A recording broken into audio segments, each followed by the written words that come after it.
આજે માગસર સુદ એકમ શરૂ થઈ ગઈ. માગસર મહિનો આવી ગયો. 2-3 દિવસમાં ધનાર્ક શરૂ થઈ જશે. બુધવાર છે, 13/12/2023 વર્ષ છે.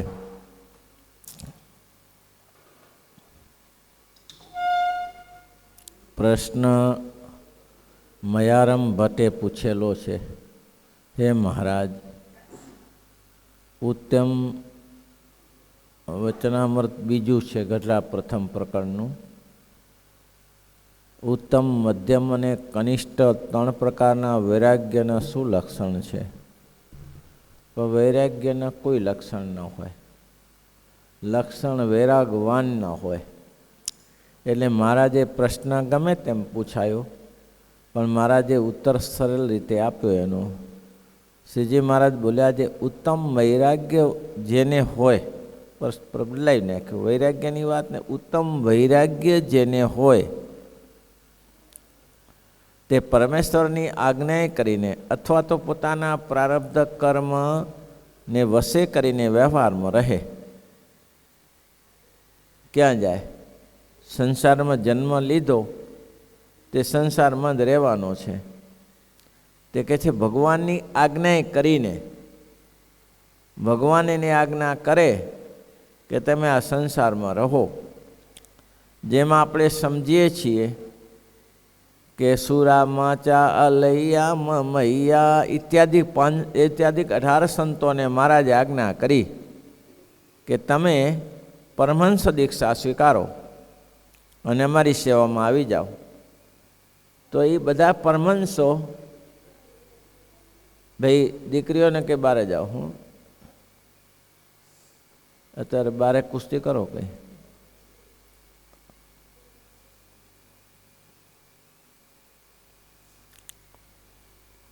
તો એ દીક્ષા લીધી. એને દીક્ષા લઈને ભાઈ રામદાસની સાથે કચ્છમાં ગયા. 1.5 મહિનો રહ્યા. અને ભાઈ રામદાસે વિનંતી કરી કે મહારાજ, આ લોકોને તમે પરમહંસ દીક્ષા આપી એ તો બહુ સરસ કર્યું, પણ ગુજરાતમાં આપનું સ્થાન નહીં રહે. કેમ? તો કે આ બધા મહારાજાઓ છે, રાજા મહારાજાઓ છે, 2-5 ગામના ધણી છે. જ્યારે ગુજરાતમાં જ્યારે ઉપદ્રવ થાય છે વૈરાગીઓનો, ત્યારે આપણે એક ઠરવાનું સ્થાન આને ત્યાં જ છે. તમે કરશો તો સંતોને રહેવાનું સ્થાન નહીં મળી શકે. માટે આપ દયા કરો, બાકી તો જે કરતા હો હારા માટે જ કરતા હો. ત્યારે શ્રીજી મહારાજ કે એવું હોય તો પછી ઘરે મૂકીએ. અને 18 પરમહંસોને કહ્યું, પરમહંસો, અમારી આજ્ઞાએ કરીને જેમ ત્યાગી થયા છો, તેમ અમારી આજ્ઞાએ કરીને પાછા ગ્રસ્ત આશ્રમમાં જાઓ. એટલે કીધું, બાપા આવું સરળ મકરંદો આશ્વાસ મૂકીને દુર્ગંધમાં શા માટે નાખો છો? હાથી ઉપર બેસાડીને ગર્ધબ ઉપર શા માટે બેસાડો છો? અમને રહેવા દો પ્રભુ, આપના સમાગમમાં રહેવા દો, આ સંતોના સમાગમમાં રહેવા દો. મહારાજ કે વાત સાચી, પણ મને તમારા દ્વારા ઘણા કામ કરવાના છે. હજી તમે જો અહીં બંધાઈ રહેશો તો ગ્રસ્તાશ્રમ એ લગી કામ નહીં થઈ શકે, સત્સંગનો જોગ નહીં મળી શકે. માટે ગ્રસ્તાશ્રમમાં જાઓ.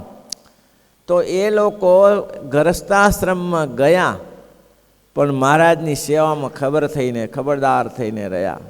આ જેટલાને મહારાજે માચા સુરા મૈયા અલૈયા ઇત્યાદિ જે હતા તે ભગવાનને માટે જીવતર આપ્યું હતું. જ્યારે ભગવાન આજ્ઞા કરે ત્યારે એક ક્ષણ પણ રોકાતા નહોતા. તો શ્રીજી મહારાજ કહે છે કે પરમેશ્વરની આજ્ઞાએ કરીને તો પ્રારબ્ધ વશ કરીને, પ્રારબ્ધ જોગે એને વિષય કોઈ રાજા થયો, કોઈ રાંક થયો, જે થયો તે એની આજ્ઞાએ કરીને પ્રારબ્ધ જોગે કરીને કર્મ વશે કરીને વ્યવહારમાં રહે. પણ વ્યવહારમાં જનક રાજાની પેઠે ક્યાંય લોપાય નહીં. જનક રાજાને ક્યાંય સંસારમાં લોપ ના થયો. આટલી મોટી મિથિલા નગરી બળે છે, પણ જનક રાજા કે એમાં કાંઈ મારું બળતું નથી. મિથિલાયમ પ્રદીપ્તાયમ નમે દહંતિ કિંચન. મિથિલા નગરી સળગે છે, એમાં મારું કંઈ સળગતું નથી. બંધન નાના તુમડામાં થઈ જાય સાધુ પુરુષોને, અને આમાં કંઈ બંધન થયું નહીં. સુલભા નામની એક સ્ત્રી આવી. અને રાજાને મોહ પમાડવા માટે આવી એની પાસે નૃત્ય કર્યું અપ્સરાએ. ત્યારે રાજાએ જનકે કહ્યું કે હે સુલભા, સંન્યાસીની હતી, હે સુલભા, તું મારી પાસે મારા શરીરને, અર્ધા શરીરને ચંદન ચર્ચે કે અર્ધા શરીરને તું સગડી ઉપર કાષ્ટમાં બાળી દે? મને બહુ સંભાવ વર્તે છે, તું મને મોહ નહીં પમાડી શકે. એટલા માટે જનક રાજાનું દૃષ્ટાંત આપ્યું કે જનક જેવી સ્થિતિ થવી સમાજમાં બહુ કઠિન છે. અમરીશ જેવી સ્થિતિ થવી બહુ સમાજમાં કઠિન છે. એટલે મહારાજ કહે છે વ્યવહારમાં જનક રાજાની પેઠે લોભાય નહીં. તો કે શબ્દ રૂપ રસ અને ગંધ પંચ પ્રકારના જે ઉત્તમ વિષય તે પોતાના પ્રાપ્ત અનુસાર પ્રાપ્ત થાય તેને ભોગવે, ખાય નહીં. એકાંતિક ભક્ત થઈ ગયો તો ખાવાનું બંધ કરી નાખે? તો શબ્દ સાંભળે જ નહીં, કોઈ કાન બંધ કરીને બેસે? ભગવાનનો એકાંતિક ભક્ત થયો એટલે કાન બંધ કરીને બેસવાનું? તો કે ના, એ ના ચાલે. એને કાન શબ્દ સાંભળો, શબ્દ એટલે શબ્દ સાંભળવો પણ પડે. વ્યવહાર કરતા હશે, વ્યવહારમાં આગું પાછું થતું હશે, શબ્દ પડીને હર્ખ શોખ નહીં. વ્યવહારમાં નુકસાન પણ થતું હશે અને લાભ પણ થતો હશે, પણ તેનો હર્ષ શોખ નહીં. શબ્દ સાંભળ્યા પછી જુઓ, કલુમલ સિંધી સિંધમાં થઈ ગયા, હિન્દુ હતા.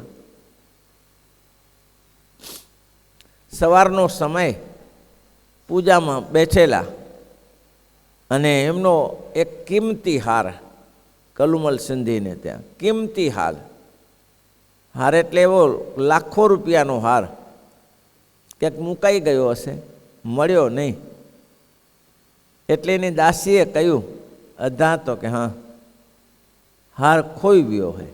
કચ્છી ભાષામાં કહ્યું, હાર ખોઈ ગયો હોય, ચોરી ગયો હોય. તો શું બોલ્યા? બલા ગઈ. હા, ચોરાઈ ગયો તો બલા ગઈ. આમાં શું મોટું આશ્ચર્ય છે? સવારમાં પૂજામાં છે, બહુ ટાઈમ અપાઈને એટલે કીધું બલા ગઈ, મેલ પડતું. થોડી વાર થઈ તે દાસી આવી પાછી, અધા તો કે હા, હાર જુડી ગયો હોય, ભગવાનની કૃપા. બસ આ શબ્દ સાંભળીને આટલું જ થઈ શકે. એમાંથી કોઈ એને અસર ના થાય કે હાર આટલો લાખો રૂપિયાનો કિંમતી હાર ચાલ્યો ગયો. ચાલ્યો જાય ત્યારે શું લાયા છીએ? આ જગતમાં લાયા છીએ સુખી એ છે. હર્ષ શોકની નદીઓ મોટી તેમાં જાય તણાતો, હર્ષ શોકની નદીઓ મોટી તેમાં જાય તણાતો. હર્ષ શોકની નદીઓ મોટી તેમાં જીવ ખેંચાઈ જાય છે. જ્યારે મહારાજ કે આ એવો પુરુષ છે, ઉત્તમ પ્રકારનો પુરુષ છે, એ શબ્દને ભોગવે, શબ્દ સ્પર્શ. ઘરમાં કર્મચારીઓ રહેતા હોય, પત્ની છોકરા રહેતા હોય, એને બોલાવતા પણ હશે, એનો હાથ પકડીને કંઈક બેસાડતા હશે. શબ્દ સ્પર્શ, રૂપ સામે આવે તો એને જોવું પડે કેવો માણસ છે, કેવો નથી.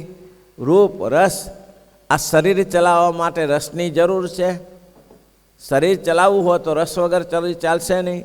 રસ એટલે કોઈ પણ ખોરાક વગર તો શરીર ક્યાંથી ચાલશે? ત્યારે રસનાને ખોરાક જોઈએ. આ શરીર છે, આ શરીરને ખોરાક વગર ચાલે છે. ખોરાક કારણ લખ્યું, કલિયુગે આના સામ પ્રાણ, કલિયુગે આના તમે જાણ જો શ્યાણ સુજાણ, તમે જાણ જો શ્યાણ. કલિયુગે અન્નસમ પ્રાણ છે. અનાજ સિવાય શરીર ચાલે નહીં. એટલે શરીરમાં અનાજ પણ નાખવું પડે. એટલે કે છે રસ, શબ્દ સ્પર્શ રૂપ રસ અને ગંધ. તો નાક બંધ કરી નાખીએ. કોઈ જગ્યાએ સુગંધ આવતી હોય, મંદિરમાં અગરબત્તીની સુગંધ આવતી હોય તો એ સુગંધ બંધ કરી નાખવાની. મારે કે સુગંધ જેમ આવશે તેમ જ આવશે. તમારે નાક બંધ કરવાની કંઈ જરૂર નથી. નાક બંધ કરવાની જરૂર નથી. એટલા જ માટે એમ કહ્યું કે સુરદાસજીએ એક સંતે બહુ સરસ કહ્યું. સુરદાસજી બહુ મોટા સંત થઈ ગયા અને સુરદાસ રસ્તામાં પહેલાં દેખતા જ હતા, રસ્તામાં જતા હતા અને એની દ્રષ્ટિ ભિક્ષાવૃત્તિ કરવા માટે ગયા ત્યારે બેન જે ભિક્ષા આપતી હતી એ સૂરદાસની દ્રષ્ટિ એના ઉપર પડી અને એમ થયું કે હા, ક્યાં રૂપ છે આનું, કેવું રૂપ છે. પણ બીજી જ ક્ષણે એને વિચાર આવ્યો, બીજી જ ક્ષણે વિચાર આવ્યો એને સ્ત્રીને જોઈને, મારી આ દ્રષ્ટિ, હું આના માટે આ પૃથ્વી ઉપર આવ્યો છું. એ જ સ્ત્રીને ઘરે ગયો અને સ્ત્રીએ કહ્યું, મહારાજ ભિક્ષામાં શું આપું?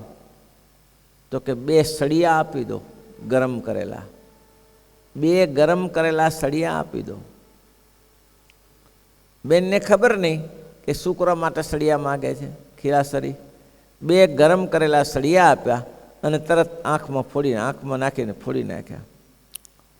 એના વૈરાગ્યને ધન્યવાદ છે, એના વૈરાગ્ય માટે માન છે કે એક ફેરા જો દ્રષ્ટિ ગઈ તો દ્રષ્ટિને સજા કરી દીધી.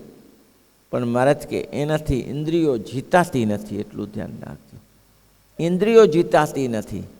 ઇન્દ્રિયો તમારી પાસે હોય અને તમે કંટ્રોલ મેળવો એ ઉત્તમ કહેવાય. તમારી પાસે ઇન્દ્રિયો છે, હાથ છે, નાક છે, કાન છે, મુખ છે, રસના પણ લેવાય છે, સુગંધ પણ લેવાય છે, શબ્દ પણ સંભળાય છે, સ્પર્શ પણ થાય છે અને એના થકી તમે કંટ્રોલ મેળવી લો તો મહારાજ કે ઉત્તમ પ્રકારનો ભક્ત છે. બાકી જે કાપી જ નાખીએ, નાશ જ કરી નાખીએ પછી તો શું પ્રશ્ન જ રહે છે અને જીતવાનો ક્યાં પ્રશ્ન જ રહે છે. તો મહારાજ કે સૂરદાસે કર્યું, સારામાં સારું કર્યું, પણ એના કરતાં આ એક સરસ વસ્તુ થઈ શકી તેમ. કઈ વસ્તુ? જો દશરથજી ભગવાન રામની પાછળ પોતાનો પ્રાણ છોડી દીધું. આ જગતમાં એમ કહેવાય છે કે એવી નિષ્ઠા કોઈને પોતાના પુત્ર પ્રત્યેની, ભગવાનની પ્રત્યે નિષ્ઠા હતી, પોતાના પુત્ર વનમાં જતો પ્રાણ છોડી દીધું. પણ એના કરતાં એક વસ્તુ બીજી થઈ શકી હોત, એને પ્રાણ ના છોડ્યા હોત ને માર્ગ કાઢ્યો તો એ પ્રભુનો લાભ લઈ શક્યા. ભગવાન છે એમ જાણ્યા પછી એનો વિયોગ શાન ન થઈ શક્યો, બરાબર છે, તો જે શાસ્ત્રમાં લખ્યું પ્રમાણિક છે, પણ લાભ મળી શક્યો તેમ.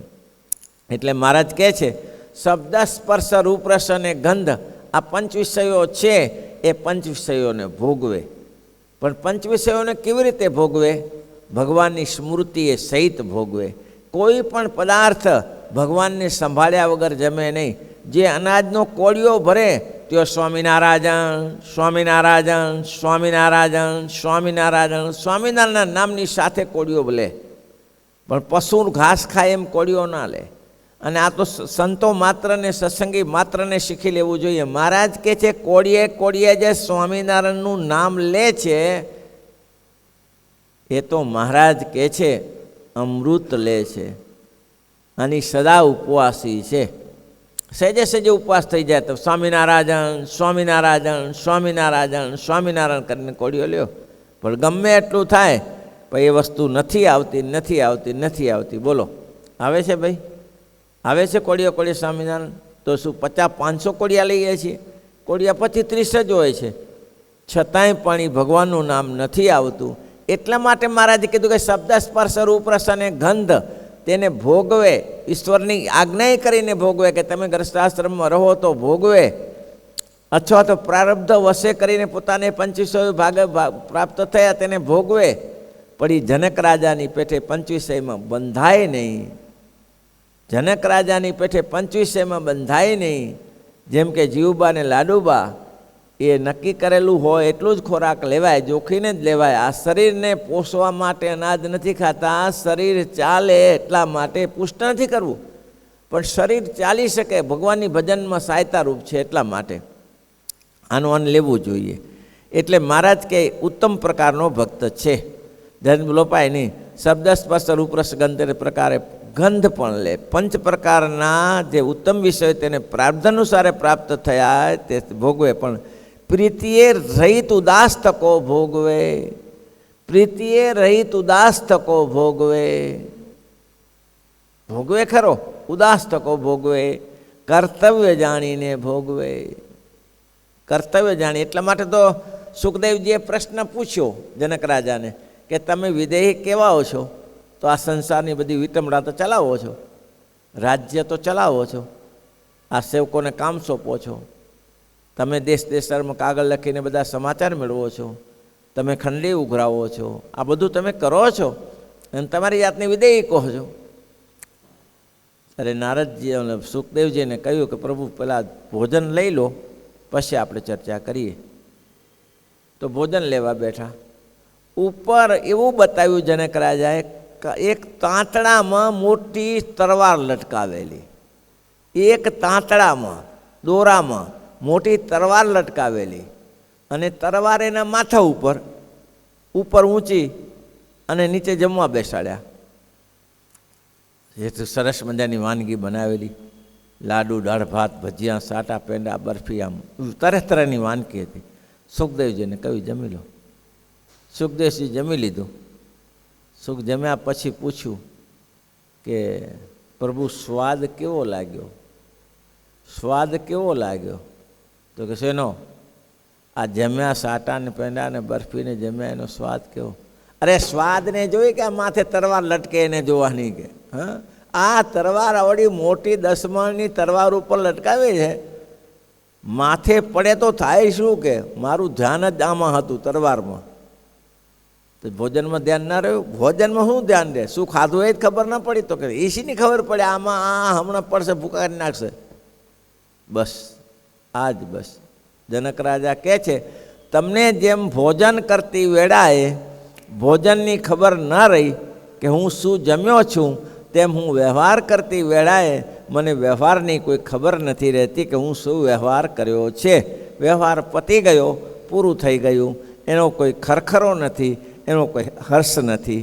આપણે સમજીએ છીએ કે આપણે આ રાજકુળમાં જન્મ્યા છીએ, એટલે રાજકુળનો વ્યવહાર રાજકુળની રીતે કરવો જોઈએ. એટલે મહારાજ કે ઉદાસ થકો ભોગવે તે વિષયને લોપી શકે નહીં, તેનો ત્યાગ પણ મોડો ના પડે. ગમે એટલી સમૃદ્ધિ હોય, ગમે એટલી જાહો જલાલી હોય, પણ એવો અને એવો ઉદાસ થકો આ સંસારમાં રહે, પણ એના ત્યાગમાં કંઈ લેશ માત્ર ફેર ના થાય. એમાં ત્યાગીપણામાં કંઈ એનો આંટો ન વળી જાય, કાંઈ ફેરફાર થઈ શકે નહીં.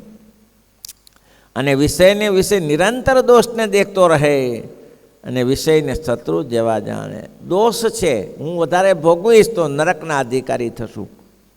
આમાં ભગવાનનો રાજીપો નહીં થાય, આળસ થઈ જશે, ભજન નહીં થાય, ભક્તિ નહીં થાય, તો મનુષ્યનો જન્મ એળે જશે. ક્યારે આ શરીરનું આયુષ પૂરું થઈ જાય કંઈ ઠેકું નથી. અને એમ કહેવાય છે, અંતકાળે લેવાને જમાય આવ્યા રે, અંતકાળે અજકાળ આવી જશે ને જમણી તોડું થઈ જશે, ત્યારે ક્યાં જઈને ઊભા રહેશો? મહારાજ કે ભય રહ્યા કરે, સખત ભય રહ્યા. ભગવાનના ધામમાં જવું છે, હું સહેજ આરોગ્ય પાછો થઈશ તો મને ભગવાનના ધામની પ્રાપ્તિ નહીં થાય, નરકની પ્રાપ્તિ થશે, જમના દૂતો મારી મારીને તોડી નાખશે. આ એક ભય રહે, દેશો રહે, વિષયને શત્રુ જેવા જાણે. અને સંત અને સશાસ્ત્ર અને ભગવાનની સેવા તેનો નિરંતર સંગ રાખે.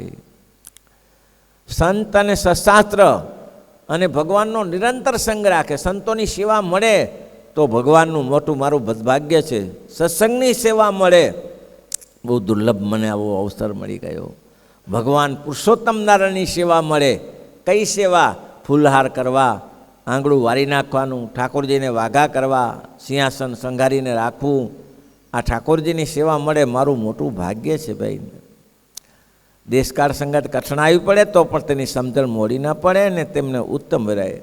કોઈ ગમે તેવા કઠણાઈ પડે દેશકાળ, હવે કઈ બાજુ નીકળીશું એ તમને ઠેકાણું ન રહે, તોય પણ એનો ત્યાગ વૈરાગ્ય મોડો ના પડે, તેને મહારાજ કે ઉત્તમ વૈરાગ્યવાળો જાણીએ. મધ્યમ વૈરાગ્ય હોય તે પણ ઉત્તમ એવા જે 5 પ્રકારના વિષય તેને ભોગવે પણ તેમાં આસક્ત ન થાય.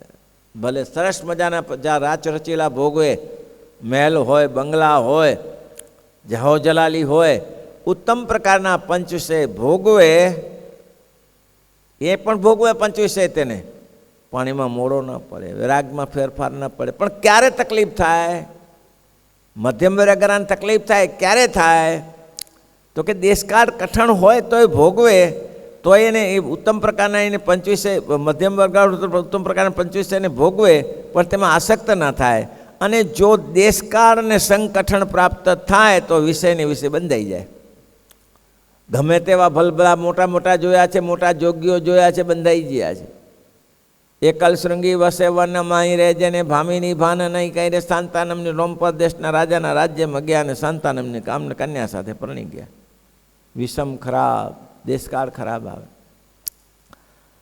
આપણે એક સંત અહીંયા આવતા હતા, બહુ વૈરાગવાન હતા, ભજનાનંદી સંત હતા, મોટી ઉંમરે સાધુ થયા હતા. એની છોકરીનો છોકરો હતો, આવી ઉત્તમ પરિસ્થિતિવાળા હતા, નામ તો ભૂલાઈ ગયું. એમના શિષ્ય માધવદાસ સ્વામી બિલિયાવાળા, એ આપણી જોડે જે છેલ્લે અહીંયા જ ધામમાં ગયા હતા. આવી પોઝિશનવાળા હતા. પછી એને એક દિવસ વિચાર આવ્યો કે ચાલો ગામ જોડેથી નીકળ્યો છું તો જરા ગામમાં થતો જાઉં. આપણે શું ગામ નડે છે, આપણે ક્યાં ગામ બંધન કરતા છે. ગામમાં ગયા, સત્સંગ સભા કરી, હરિભક્તો બધા ભેગા થયા. ગામમાં તો સત્સંગી એટલે પોતે સંતી એટલે બધા ઘરના આવ્યા ને બધા છોકરાએ આવ્યા ને બધાએ આવીને બેઠા ને પછી તો વાતોચીતો થઈ. ત્યાગની વૈરાગ્ય અહીંયા ઘણીવાર આવી ગયા હતા. આપણે નાણપુરામાં ઘણીવાર આવી ગયા હતા.